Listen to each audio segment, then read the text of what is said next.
سورۃ الرحمن عروس القرآن، یہ سورہ رحمان جو ہے یہ قرآن کی دلہن ہے۔ جیسے دلہن کو آپ خوشنما لباس پہناتے ہیں، آراستہ پیراستہ اس کو گہنے اور اس کو زیور پہناتے ہیں، تو جس طریقے سے سجاتے ہیں آپ دلہن کو، اللہ تعالیٰ نے ایک سورت قرآن مجید میں یہ ایسی رکھی ہے سورہ رحمان کہ اسے خوب سجایا ہے۔ بہرحال قرآن کے الفاظ کا جو حسن ہے، جہاں تک حسن معنوی ہے وہ تو ہر لفظ میں ہے، لیکن یہ حسن ظاہری، حسن صوتی، حسن لفظی، یہ اپنے کلائمیکس پر آپ کو نظر آئے گا سورہ رحمان میں۔ اس کی 4 آیات پر ذرا توجہ کریں گے، عجیب حقائق سامنے آئے گے۔ پہلی آیت کیا ہے؟ الرحمن، ایک آیت ہو گئی۔ رحمان کیا ہے؟ اللہ کا نام ہے۔ کبھی آپ نے غور کیا اللہ کے ناموں میں سب سے پیارا نام کون سا ہوگا؟ رحمان۔ کیوں؟ اس کا مادہ کیا ہے؟ رحمت۔ ہمیں سب سے بڑھ کر جس چیز کی ضرورت ہے وہ کیا ہے؟ رحمت خدا بندی۔ اچھی طرح سن لیجئے اس حضور کے قول کو۔ حضور فرماتے ہیں کوئی شخص جنت میں مجرد اپنے عمل کی بنیاد پر داخل نہیں ہو سکے گا جب تک کہ رحمت خدا بندی دستگیری نہ کرے۔ کسی صحابی نے بڑی ہمت اور جرأت کا ثبوت دیا کہ پوچھ لیا، کیا حضور آپ بھی؟ جب آپ نے فرمایا کوئی شخص داخل نہیں ہو سکتا جنت میں محض اپنے عمل کی بنیاد پر جب تک کہ رحمت خدا بندی جو ہے وہ دستگیری نہ فرمائے۔ پوچھا گیا کیا آپ بھی؟ آپ نے فرمایا ہاں میں بھی۔ آپ اندازہ کیجئے کہ اگر محمد الرسول اللہ بھی رحمت خدا بندی کے ضرورت مند ہوں تو تاب دیگراں چہ رسد، ہماری تو سب سے بڑی ضرورت رحمت خدا بندی ہے۔ اب یہ رحمت جو ہے قرآن مجید میں اللہ تعالیٰ کی یہ شان 2 الفاظ کے ذریعے سے آتی ہے، رحیم اور رحمان۔ اور کوئی مادہ نہیں ہے جس سے 2 نام بنتے ہوں اللہ کے، لیکن یہ مادہ ہے واحد رحمت کا کہ جس سے رحمان بھی ہے رحیم بھی ہے۔ رحیم صفت مشبہ ہے، رحمت دائم ہو جائے گی، مستقل ہوگی تو رحیم کہیں گے۔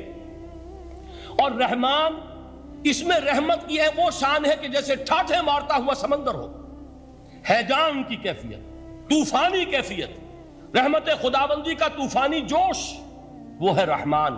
اب آگے چلیے، الرحمن علم القرآن، رحمان نے قرآن سکھایا۔ رحمت خداوندی کا سب سے بڑا مظہر، رحمان کی رحمانیت کا سب سے بڑا مظہر قرآن ہے۔ ان میں جو منطقی ربط ہے اس کو سمجھتے جائیے۔ اچھا آپ یہ سوچئے، جو علم بھی انسان کو حاصل ہوا وہ کس نے دیا؟ اللہ نے۔ سائنس کا علم کس نے دیا؟ اللہ نے۔ علم آدم الاسماء کلہا، وہ علم الاسماء جو حضرت آدم کو دے دیا گیا تھا ازل میں، یہ اسی کا ظہور ہے، یہ اسی کی ایکسفولیشن ہے جو ہو رہی ہے اور ہوتی رہے گی ابھی۔ اور دوسرے علم ہے وہ کس نے دیے؟ اللہ نے دیے۔ لا یحیطون بشیء من علمہ الا بما شاء، مخلوق میں سے کوئی اللہ کے علم میں سے کسی شے کا احاطہ نہیں کر سکتا مگر وہ جتنا اللہ دینا چاہے۔ لیکن یہ کہ تمام علوم میں چوٹی کا علم قرآن۔ نوٹ کرتے جائیے، اب چوٹی کی چیزیں جمع کیجیے۔ اللہ کے ناموں میں چوٹی کا نام رحمان، اللہ نے جو کچھ انسان کو سکھایا اس میں چوٹی کا علم قرآن۔ خلق الانسان، انسان کو پیدا فرمایا۔ سوال یہ کہ حیوانات کو کس نے پیدا فرمایا؟ آسمان کس نے پیدا کیے؟ زمین کس نے پیدا کی؟ فرشتے کس نے پیدا کیے؟ کیا مطلب خلق الانسان؟ اس کی تمام مخلوقات میں اس کا کلائمیکس، اس کی تخلیق کی معراج، اس کے تخلیق کا نقطہ عروج انسان ہے۔ یہ ہے کہ جو مسجود ملائک بنا ہے۔ وَلَقَدْ كَرَّمْنَا بَنِي آدَمَ وَحَمَلْنَاهُمْ فِي الْبَرِّ وَالْبَحْرِ وَرَزَقْنَاهُمْ مِنَ الطَّيِّبَاتِ وَفَضَّلْنَاهُمْ عَلَى كَثِيرٍ مِّمَّنْ خَلَقْنَا تَفْضِيلًا۔ تو تخلیق میں سب سے اونچی تخلیق انسان کی، علموں میں سب سے اونچا علم قرآن کا، اللہ کے ناموں میں سب سے اونچا نام رحمان۔ اب آئیے چوتھی چیز، علمہ البیان، انسان کو بیان کی صلاحیت عطا فرمائی۔ کیا اور کوئی صلاحیت عطا نہیں کی؟ بینائی کس نے دی؟ اللہ نے۔ اسی طریقے سے سماعت کس نے عطا فرمائی؟ اللہ نے۔ کتنی فیکلٹیز ہیں، کتنے ایکسٹرنل آرگنز ہیں سینس کے، کتنے انٹرنل سینسز ہیں جو اللہ نے دیے ہیں۔ لیکن یہاں بھی سمجھ لیجئے جتنی فیکلٹیز ہیں ہیومن فیکلٹیز، ان میں ٹاپ کی فیکلٹی جو ہے وہ اسپیچ ہے، کلام ہے، بیان ہے۔ جن لوگوں نے میڈیکل سائنس کا مطالعہ کیا ہے وہ جانتے ہیں کہ یہ جو برین ہے، ہیومن برین، اس برین میں جو وہ اوپر ایک زرد سا مادہ ہوتا ہے، گرے میٹر، اس کی ایک کوٹنگ ہوتی ہے، یہ ہائیسٹ ایوالوڈ فارم ہے، اور اس میں سب سے بڑا رقبہ جو ہے وہ اسپیچ سینٹر کہلاتا ہے۔ اسی لیے انسان کو حیوان ناطق کہتے ہیں۔ حیوان کے اور انسان کے مابین امتیاز قائم کیا گیا، نطق، گویائی، بولنا۔ اب یہ کیا چیز ہوئی؟ انسان کی صلاحیتوں میں سے سب سے اونچی صلاحیت، 4 آیتیں ہو گئی نا۔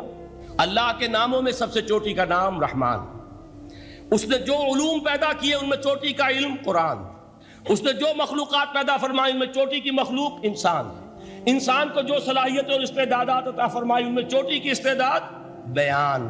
جمع کیجئے، نتیجہ کیا نکلے گا؟ وہ نتیجہ ایک حدیث نبوی کی شکل میں سامنے آتا ہے۔ پہلی حدیث میں نے یہی پڑھی تھی، اس کے راوی کون ہے؟ عثمان ابن عفان۔ میں حیران ہوتا ہوں وہ قافیہ یہاں بھی موجود ہے، رحمان قرآن، بیان انسان، عثمان عفان، باپ کا نام بھی اسی وزن پر ہے، عثمان ابن عفان۔ عن عثمان ابن عفان رضی اللہ تعالی عنہ قال قال رسول اللہ صلی اللہ علیہ وسلم، حضرت عثمان شہید مظلوم ذو النورین رضی اللہ تعالی عنہ فرماتے ہیں کہ اللہ کے رسول صلی اللہ علیہ وسلم نے فرمایا، خیرکم من تعلم القرآن وعلمہ، تم میں سے بہترین لوگ وہ ہیں جو قرآن سیکھیں اور سکھائیں۔ قوت بیان جو تمہاری ٹاپ فیکلٹی ہے، اس کا استعمال کسی گھٹیا کام کے لیے نہیں ہونا چاہیے۔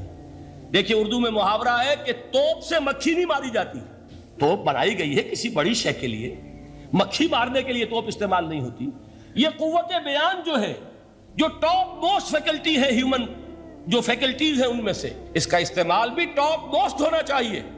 قرآن کو بیان کرو، وہ جیسے کہ علامہ اقبال نے کہا ہے، بلکہ غالباً ان کے قبر پر آس پاس جو اشعار لکھے ہوئے ان میں سے ایک یہ بھی ہے، اگر یک قطرہ خونداری، اگر مشتے پرے داری، بے آبامن تو آموزم طریق شاہ بازی را، اگر تمہارے اندر ایک قطرہ بھی خون کا ہے اور مٹھی بھر بھی پر اگر اللہ نے دیے ہیں تو میرے پاس آؤ کہ میں تمہیں شاہبازی کے طریقے سکھاؤں۔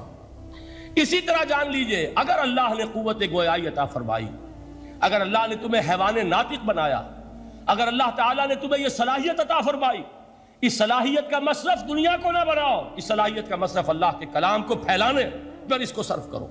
خیرکم من تعلم القرآن وعلمہ، خیر جب لفظ آتا ہے بغیر من کے، ورنہ تو آتا ہے خیر من ہو، تو یہ ہوگی کمپیریٹیو جو ایک ایڈجیکٹیو جو ہوتی ہے، لیکن یہ سپرلیٹیو ڈگری ہے جب بغیر من کے ہوگا۔ خیرکم، دی بیسٹ امنگسٹ یو، جو تم میں بہترین لوگ ہیں وہ کون ہیں؟ من تعلم القرآن